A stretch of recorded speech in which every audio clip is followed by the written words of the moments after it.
জয়গুরু সুপ্রভাত। পরমপিতা রাতুলরাঙা চরণে ভক্তিপূর্ণ ভূমিষ্ঠ প্রণাম জানিয়ে শুরু করছি ইষ্ট প্রসঙ্গ থেকে পাঠ। শনিবার 8ই বৈশাখ 1385, ইংরেজি 22/8/1978। দ্বিতলে মন্দির প্রকোষ্ঠে প্রাতঃকালীন বিনতি প্রার্থনা অনুষ্ঠিত হলো 5টা 8 মিনিটে। আজও বিনতি প্রার্থনায় পূজনীয় মা রাঙামা, পূজনীয় শুন্টিদা, মুন্টিদা, মৃত্যুঞ্জয় রায় ছিলেন। নিচের প্রাঙ্গণে সহস্র সহস্র দর্শনার্থী একই সঙ্গে গলা মেলালেন। মাইকে প্রভাতদা। প্রার্থনান্তে যথাক্রমে শ্রী ঠাকুর ও শ্রী বড়মার প্রণামের পর পিতৃদেব আচার্য ভবনের বারান্দায় নেমে আসেন এবং চৌকিতে উপবেশন করেন। দর্শনার্থীরা প্রণাম নিবেদন করতে থাকেন। সত্যানুসরণ পাঠ শুরু হলো। তুমি যদি সৎ হও, তোমার দেখা দেখি হাজার হাজার লোক সৎ হয়ে পড়বে, আর যদি অসৎ হও, তোমার সমবেদনা প্রকাশের কেউই থাকবে না, কারণ তুমি অসৎ হয়ে তোমার চারদিকে অসৎ করে ফেলেছ। বিভিন্ন ভাষায় সত্যানুসরণ পাঠের পর আজও শিক্ষা বিধানার 2টি বাণী ও নারীর নীতির 2টি বাণী পাঠ করেন ননিদা। নারীর নীতিতে হিন্দিতে পাঠ করেন রাম বসওয়ান সিং।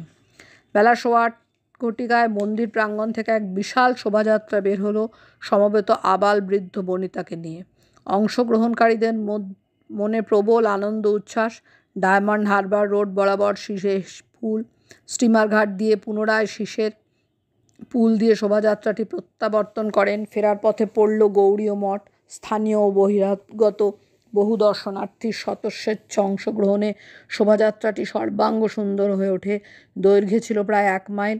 পুরোভাগে ছিলেন পূজনীয় মামা মৃত্যুঞ্জয় রায় ও পূজনীয় শুন্টিদা।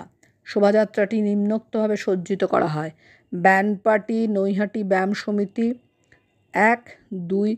পরম প্রেমময় শ্রী ঠাকুরের প্রতিকৃতি বহনকারী সজ্জিত যান। এতে পূজনীয় মামা ও পূজনীয় শুন্টিদার সাথে ননিদা, অচিন্ত ভট্টাচার্য, ত্রিলোকেশ, অলোকেশ মিশ্র, আশিস মাইতি প্রমুখ।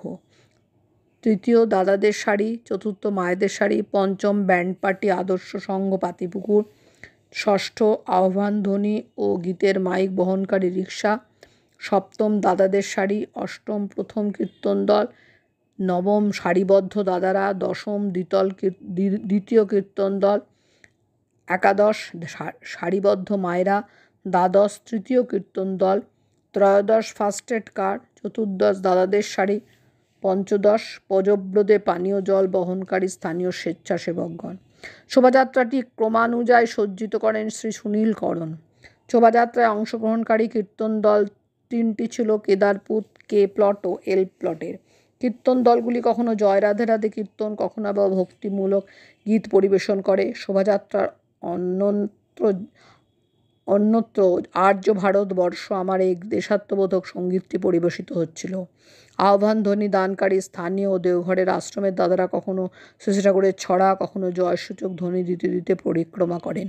পরম পূজ্যপাদ শ্রী বরদা কর্তৃক কাকদ্বীপ শ্রীমন্দির উদ্বোধন নির্দেশক এক সুবৃহৎ ফেস্টুন শোভাযাত্রার পুরোভাগে শোভা পাচ্ছিল।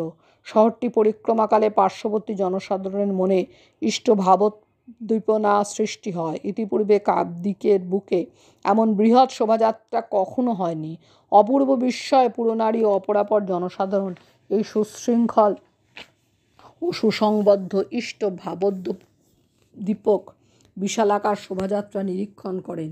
বেলা 10টার পর শোভাযাত্রাটি মন্দির প্রাঙ্গণে প্রত্যাবর্তন করেন। জয়গুরু বন্দে পুরুষোত্তম।